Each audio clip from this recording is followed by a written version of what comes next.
Very happy to be here today. I'm talking in my capacity as chairman and founder of European PropTech Association, which is like the umbrella organization for 27 PropTech associations, national associations in Europe, working a lot with, of course, entities of the European Commission. I know I will go deeper into detail that later.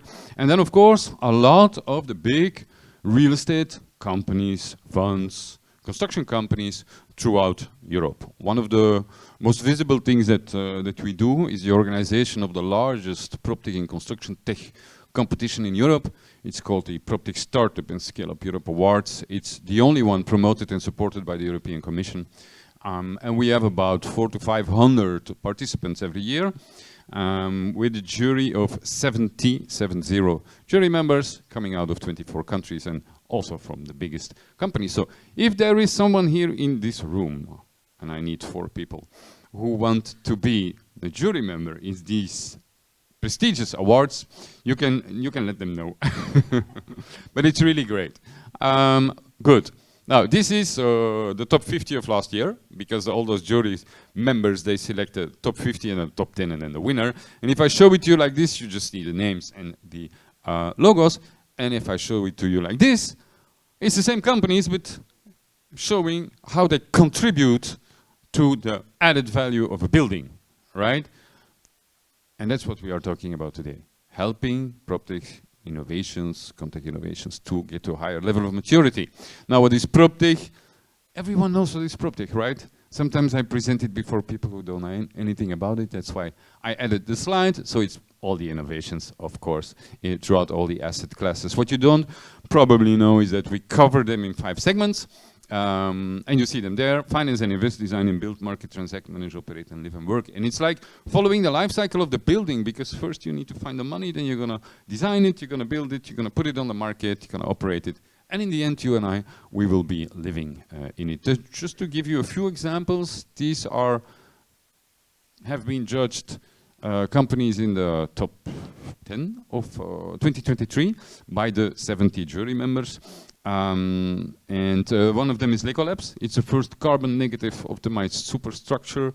Another one is LumoView, who are creating like the brain of building analysis is really a very smart device that enables building decarbonization. Another one is Solitaire Power, who are really converting buildings into carbon sinks, very, very specific technology. Another one here is Betolarp, who built the world's lowest emission hollow core slab. And I can go on like this, but I won't do that.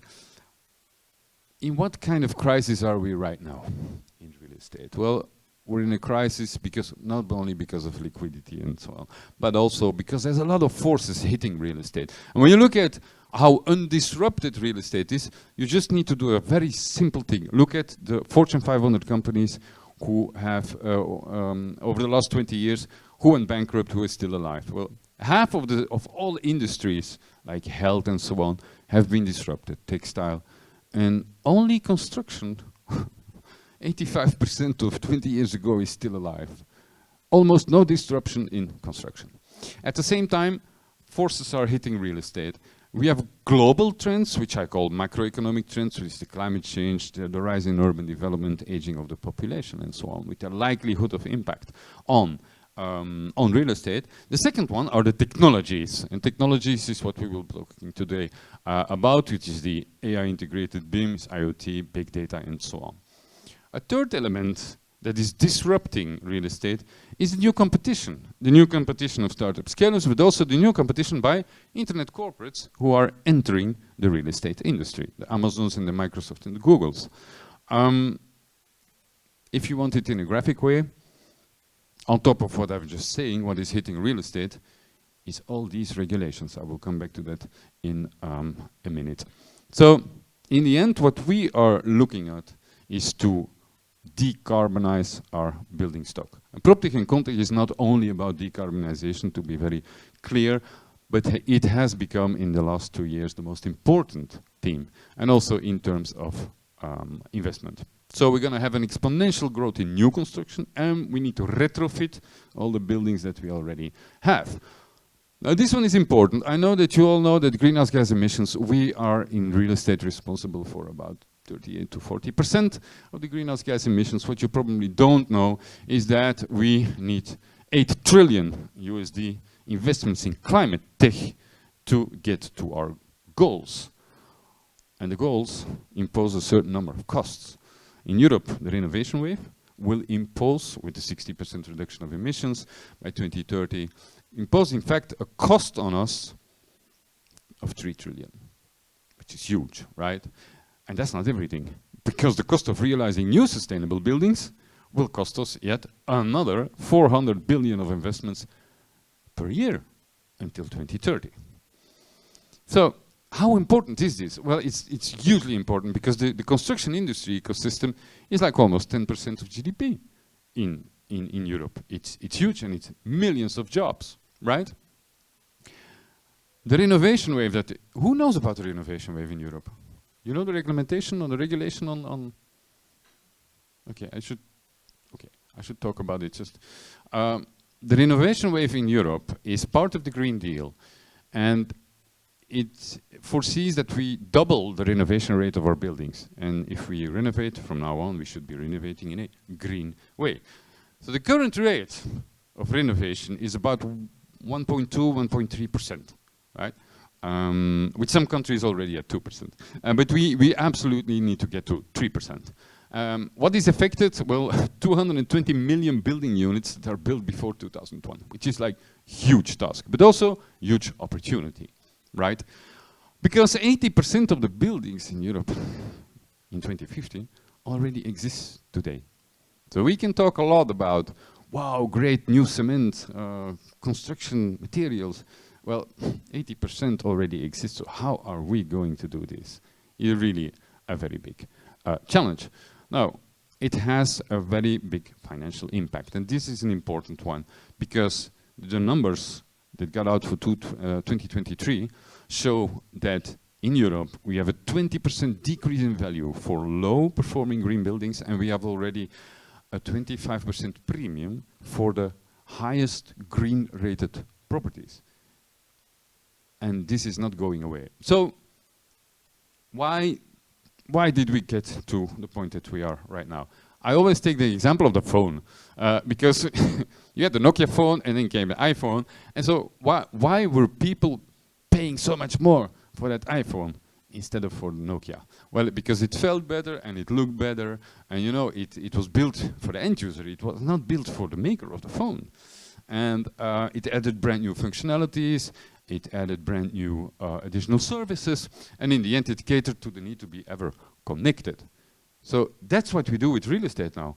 We don't sell houses, we provide a life form, right? It's a basic shift. Now, I was talking about technologies. Here you see the top 5 technologies as main drivers of innovation. That's what's happening now and for the next years. And I'm not bullshitting you, because when you look at this picture, it's a very important one. It shows you where the investments are going in technology for real estate right now. Upper right corner, automated valuation, GPS, the urban mobility, the drones, of course, the geospatial mapping, big data analytics. On top of that, we also know that already 4 billion USD has been invested worldwide into AI-powered PropTech solutions, right? So, and then just to laugh a bit, because we're talking in real estate about, yes, digitization. Okay, this is the analysis of the digital readiness in our European countries. So, how much percentage of the harmonized spectrum has been assigned? Look at my country, Belgium. We didn't even assign 5%. And we're talking about 5G that we need in buildings. It's ridiculous, right? We don't have even the infrastructure for it, and our government says, yeah, we'll do it in 5 years, when there is 7G, probably. This is where you are. Not so bad, it's just under the EU average. It's just to show you that we can talk about this a long time, but the thing is that we need the government to do also the right thing and to keep up with our speed. So, the complete overview of this ecosystem in PropTech and context startups. 28 billion investors in 2011, about 3,000 startup scale-ups in that. This one on the left is more important for you to understand.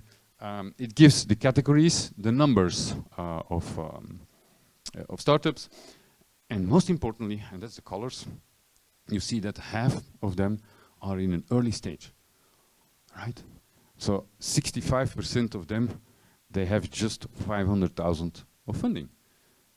And 56% are in a validation stage, which also means that PropTech and Contech technology is an excellent moment to invest in for VC investors.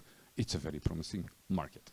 So, what is now really, really sad is that all over Europe, only 9% of all the investments went into construction technology. And what do we need? We need technology in construction. So, we only put 9% in it, which is a very big problem. It's a European problem, by the way. That's too much details. Yeah, that's a bit compared to the other regions in the world. I was talking about 2175 for the USA and 28 for APEC. What is a good thing to see is that 16%, that's what the cars are responsible for greenhouse gas emissions. 61% is the percentage of money and investment that goes into technology for the mobility. Now we go here. Buildings. Much more, and we only get 3% of the investments for innovation. So there's too much money going into mobility solutions and almost no money going, or not enough money, into our real estate industry, right? Who are the most investors, important investors at this time? It's VC. VC is about 50% of the investments in technologies for real estate and construction. And I like to look at it as VC investments as a nice indicator as a percentage of the GDP of a country. And when you look at that, you see that in the last 10 years, that has been going up, which is a good sign. The more money is invested into by VCs in a country, the more the country is investing in innovation, right? And I think, yeah, you see there the European one, and here you see the Baltic countries. I did not have the figures just for Latvia. Then we can talk about, I think this is also interesting for you. These were the investments or the thematics that were where money was going last 2022. And then there came a shift in 2023. In 2023, it's pushed by ESG. So 71% of investors say, I want to invest in decarbonization solutions. 57, alternative energy, including batteries, construction alternatives. So that's where we are going right now. And we need to also take a step back and say, what is the bigger framework of PropTech and Contech? Well, it's climate tech in a very broad way. And European climate tech numbers, you see it here, 7 billion, you see the other ones, is the total climate funding in European climate tech. It was a record year. It's also the fastest growing segment and vertical in Europe, second only to fintech. And I'm sure that you all know very well fintech. So why now? Why now is because we have the Green Deal. Not going to talk about that one today, but just know that we have 1.85 trillion in this Eurozone and 25% of that is going into the Green Deal. So it's really, really important because the 1.85 trillion is from the Recovery Resilience Program. Just to give you a very macroeconomic perspective, difference US and Europe, well, both have about 10% of the GDP after COVID, the relance plan. And you see that in the EU, in total, we have 2.5 trillion, and the US is 1.9 trillion. I'm sure that you all are aware of the EU taxonomy. Not going into details, what you need to know is that the EU taxonomy has become impact-driven. It's very simple what I put here. You build green or you get taxed to that. In my country, for example, it's already happening because if you continue building not green, the property tax is doing ×3, ×4, ×5. And that is exactly what we need, right? And the EU taxonomy is going to get every year tougher and tougher and tougher. Now, what is very sobering is that 60% of EU companies have zero alignment with the EU taxonomy, which is completely crazy. Because, and I will talk about it in a minute, the regulations for ESG reporting are kicking in 2025 for 55,000 companies in Europe. And yet, 60% of EU companies have zero alignment with EU taxonomy. Those companies are getting into troubles in 2 years from now. We already know that. Now, this is another one. 75, and this is true for real estate, by the way. 75% of companies are not ready for the reporting on the ESG data. So, when you look at what is happening, and then I'm going back to everything that is how are we pushing through the Green Deal in Europe from the European Commission out. There's true initiatives like InvestEU, but we have been pushing in Europe the ESG agenda by starting with the banks. So the Commission puts pressure on the banks to ask all their customers, how are you doing? How sustainable are your operations? Report on it or I cannot give you a loan, or your interest rate will be different. And that is kicking in very heavily. And a lot of those countries now have understood that. Germany launched a 50 billion industrial decarb program, specifically to assist companies with that. So when you look at the total, this is a very interesting slide, in fact, it's macroeconomic.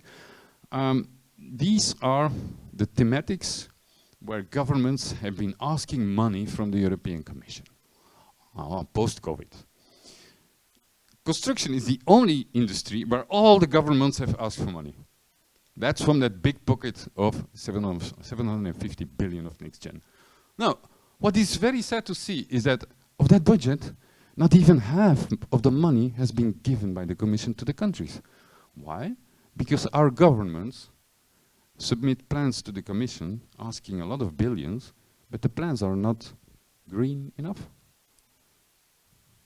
And that's why the Commission says, we're going to keep the money. Not even 50% has been returned. It's an eye-opener, right? It's an eye-opener. And I'm talking in a generalistic way. I was not talking about Latvia, to be very to be very honest, but it's all over Europe the case. So I was asking all those startups, and we have some brilliant one of these in the Baltics. What are your problems in you know, scaling and internationalization? I was thinking like it's money. No, it's not money. It's laws and regulations. That's what keeps a Latvian startup to go on the Spanish market, because the Spanish, they have some rules and it's protected for the market. So that's number one, right? And the rest is then scaling the process and then the timing, etc. So that's why I created European PropTech Association, where we are standardizing the fragmented market in PropTech. We are creating legal frameworks, inventing new funding programs with the European Commission, and those other entities, and we're scaling up cross-border collaboration. What you need to know is that within the new organization of the European Commission, there's this division in industrial ecosystems. There are 14 of these. This is brand new because it's implemented not even 1 year ago. And with real estate, we are in 5 of those industrial clusters or ecosystems. So, what is a problem for all of us in PropTech is just 11% of the PropTech and construction tech startups are cooperating in industry research programs. So we got bright young minds inventing new technologies, new raw materials, but not enough working with academics who could help them to grow faster or to develop better products. Who knows about European Bauhaus? New European Bauhaus. Okay, okay, good, that's 10% of the room. Please look it up. If you're in real estate, you must know about New European Bauhaus. To be very, very short, New European Bauhaus is like a big new department. It has become a central pillar within the European Green Deal. And Ursula von der Leyen says that if the EU Green Deal has a soul, then it is the New European Bauhaus, because it wants to translate this very, very, how shall I say, dry material of the EU Green Deal into a human-centered experience, concentrating on sustainable elements together, so connected people, and beautiful. And when you then look at the 10 parts of the new European Bauhaus, 6 are about real estate. So if you're in real estate and you don't know about your new European Bauhaus, please consult it. It's very important. Since we are talking innovation, Europe is putting a lot of money into innovation. I'm giving you here a certain number of programs, all designed to help startups and scale-ups to get funding in a lot of initiatives of the European Commission. I have 30 people working for me, specialized in helping companies to get there, and also cities and in governments. The biggest one is the Horizon Europe, but who knows Horizon Europe? Oh, yeah, that's more. So, Horizon Europe, biggest one, 95 billion.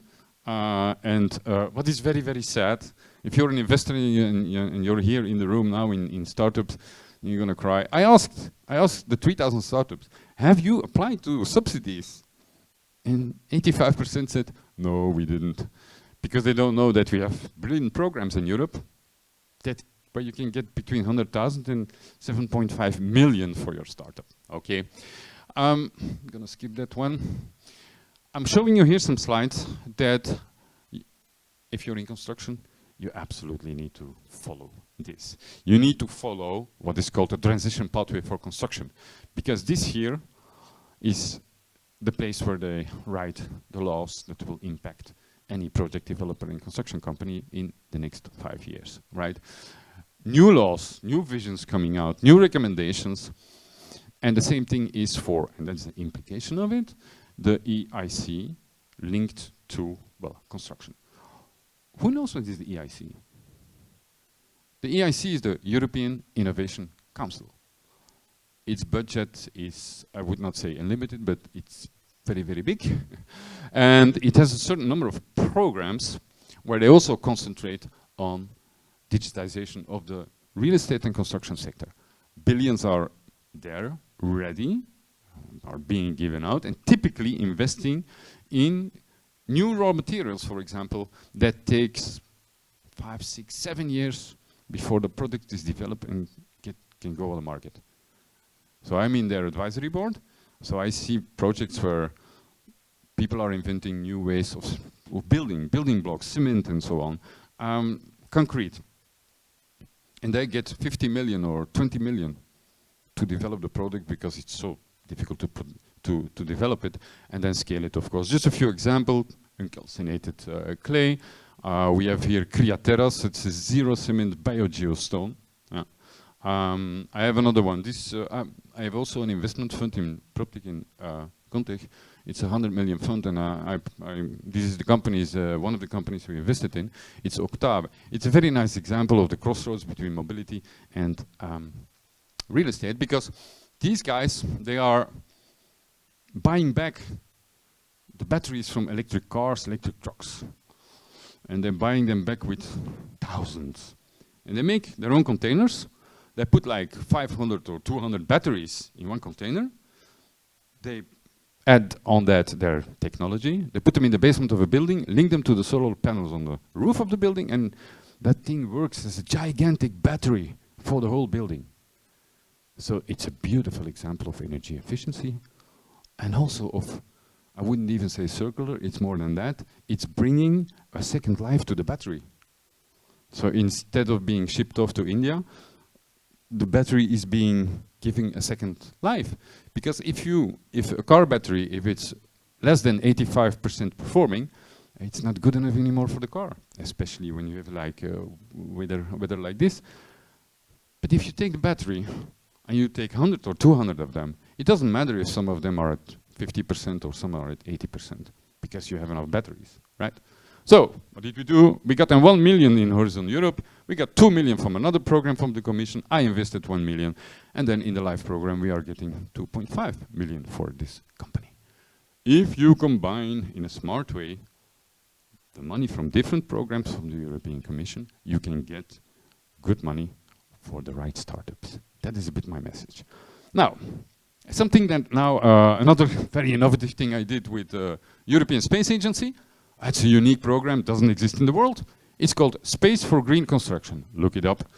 What is it? It's a program specifically for startups in construction and real estate technology. anyone who has a PropTech and content company can submit. It's a very tough selection. When you are selected by us in ESA, you can integrate into your innovation or your technology, you can integrate technologies developed by the European Space Agency. And let me give you an example. By the way, before I say that, it's about all the cycles of a product, right? It's about the design, operational use, end of life, and also beyond the life cycle. But if I want to give a, here, SETVU, Sol Sign, orbital assets, really already practical examples. I'm taking one of these. One of these can now, from a satellite, focus on this building where we are now and detect what are the materials this building has been made of, right? Another one, from a satellite, can detect how much energy is leaking through one of these windows. If someone has forgotten the window, to close the window or something, right? So unique programs where we can be really proud of in Europe that we have it. The latest thing I did together with Procter and Gamble is we are building in Brussels a sustainable home living lab. You might think, what is Procter and Gamble with soap doing in real estate? Well, a lot more than you would think. We got 2 million in a program from the European Commission. What we will do there, we were gonna build a home. We're gonna build an office. We're gonna build a shop. It will be full of sensors. And all the PropTechs in Europe can come there, demonstrate their new technologies, and we invite hundreds of consumers there to tell us how they react to this new product. Right? A unique thing, we're building it now in 2024. Now, I have a question. Who knows what is SFDR? Everyone? No. I don't see anyone raising their hand. Okay. CSRD? Okay. ESRS? Oh, good. Okay. Good. You know it? All right. Well, what we have is I'm going to go a bit quicker. Before going into that, one of the things that I talk a lot about is greenwashing. The European Commission published their own report that at least 53% of all publications in 2023, 53% in Europe, was pure greenwashing, so 100% greenwashing.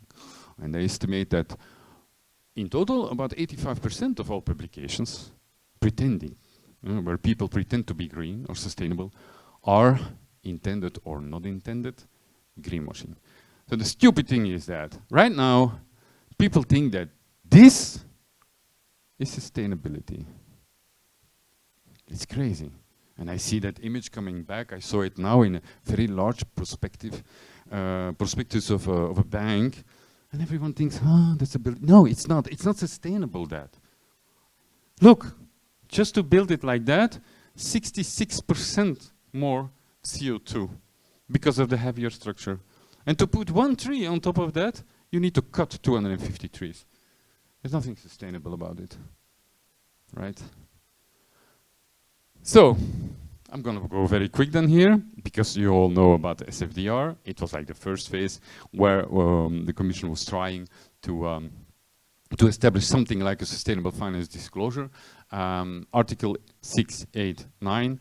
The big discussion that I wanna just highlight for you today, and it's relatively important, more than half of all the funds in Europe that were advertising Article 9, being in Article 9, which is like the highest standard of investment, have received letters from their national authorities that they need to downgrade to Article 8. So a lot of the funds and the investment funds were pretending to be very sustainable, very green investments, while in fact they were not. It's an important one because these are the, you know, the Securities and Exchange Commission authorities in all the European countries that are imposing this on funds. Now, we had the CSRD kicking in, that was in November of 2023, and basically, for the ones who are not knowledgeable about CSRD, it's a corporate sustainability reporting directive In the Europe, as from next year, we have 2 company filings, 2 mandatory, the financial reporting that everyone knows about and that we are doing since 200 years, and the other one is really the sustainability, reporting with performance metrics, materials, social strategies, and so on. Now, this one is very important to CSRD because it kicks in 2025, it's gradual, but in its first phase, more than 50,000 companies will need to start reporting on their sustainability. And the problem in real estate specifically is that it's mandatory for companies with a certain turnover. And an investment fund is always higher than that turnover. So in 2025, you need to, as a real estate fund owner, developer, you need to start reporting on your sustainability. Problem is, do you have the right data to report on? And in most of the European countries, you don't have enough data to report on. And that's why you need technology, because the technology can help you to collect data, to structure data, and to report on it. So, the last move then were the really ESG standards, because the European Sustainability Reporting Standards is in fact the ESG standard of the European Commission. And by applying it to all the companies in Europe, the Commission has also defined that if you're a non-European real estate owner, you also need to follow this reporting. And that is why the ESG reporting standards of the European Commission are now becoming the standards worldwide. Because it doesn't make any sense if you're a USA-based investor in real estate and you have assets in Europe, it doesn't make any sense to report for the European assets in the ESG standards of the Commission, and in the USA ones, another reporting standard. So, voila. Who knows about double materiality? It's also kicking in now in 2024. It means that as from 2024, and that is for reporting 2025, you will need to report on impact materiality and on the financial impact. And this is like, you could see it as there's a small distinction or a difference, but it's really an important one. And it's going to be very difficult to deliver on it, by the way. And on top of that, we have also kicking in 2024, the Corporate Sustainable Due Diligence Directive. That's applying to 13,000 companies. And you should also be aware of it. You might be affected by it. In the end, ESG ratings providers, you know that right now, anyone can write a report on how sustainable your business is. Anyone. There's no, you cannot control it. So, there's a lot of sustainability reports that are completely wrong. So the Commission has decided, 2024, now, that before you can say that your report has been authenticated, it must be written by, well, a rating provider that has been approved by the financial authorities of the European Commission, or on a national level, I don't know that. It's a very important one. So I will pass on to you because I have like 2 minutes. If you're in construction, please, you need to go to this one. It's the Construction Products Regulation Revision.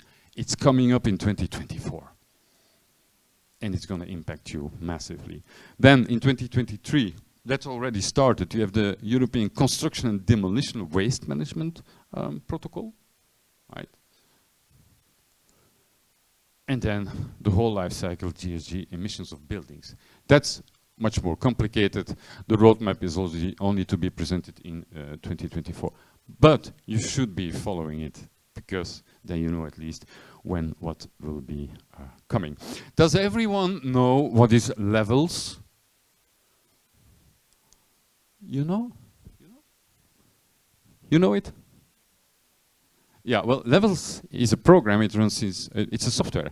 It's running on the site of the European Commission. It should be used by anyone in real estate. And it's to assess, it's a reporting and assessment tool for sustainable performance of buildings. It's not mandatory yet, but it's going to become mandatory. So you should absolutely be using this tool. Very interesting, okay? Voila.